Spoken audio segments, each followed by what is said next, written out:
জাহাঙ্গীরনগর বিশ্ববিদ্যালয়ে কেন্দ্রীয় ছাত্র সংসদ ও হল সংসদ নির্বাচনের ভোট গ্রহণের ৩০ ঘণ্টারও বেশি সময় পেরিয়ে গেছে। এখনও ফলাফল প্রকাশ করতে পারেনি নির্বাচন কমিশন। শনিবার সকালে প্রক্টর ও জাকসুর নির্বাচন কমিশনের অধ্যাপক ডক্টর এ.কে.এম. রাশিদুল আলম জানিয়েছিলেন, দুপুর ২:৩০টার মধ্যে ফলাফল ঘোষণা করা হবে। তবে কিছুক্ষণ পর প্রধান নির্বাচন কমিশনার অধ্যাপক মনিরুজ্জামান জানান, সন্ধ্যায় ৭টায় ফলাফল ঘোষণা করা হবে। বলে আমার কাছে কোনো ফর্মাল তথ্য নেই। আর তৃতীয় আরেকটা বিষয় বলেছেন যে কেউ কেউ বর্জন করেছেন, কেউ কেউ পদত্যাগ করেছেন, গণনা করে কি লাভ হবে।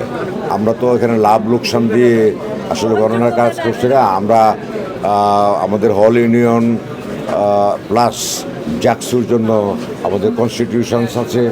সেই কনস্টিটিউশনস অনুসারে আমাদের যা প্রতিপালন করা উচিত তাই আমরা করে যাচ্ছি। আশা করি সন্ধ্যা ৭টার মধ্যে ফল প্রকাশ করতে পারবো এবং আপনাদের সহযোগিতা কামনা করে রাখলাম। উনি বলেছিলেন যে দুপুর ২টার মধ্যে উনি হয়তো গণনার কথাটা বলেছেন। আশা করা যায় ২টা-২:৩০টার মধ্যে গণনার কাজ শেষ হয়ে যাবে। তারপরে রেজাল্ট ঘোষণা করতে হলে আমাদের কিছু প্রস্তুতিমূলক কাজ আছে, সেখানে আমাদের কিছু সময় খরচ হবে। সেই মিলিয়ে আশা করি ৭টার মধ্যে ঘোষণা করতে পারবো। নাটা ডেইলি আর পানীয়র এক অসম কম্বিনেশন ড্রিঙ্কো। চিল থাকতে চান, ড্রিঙ্কো চাবান।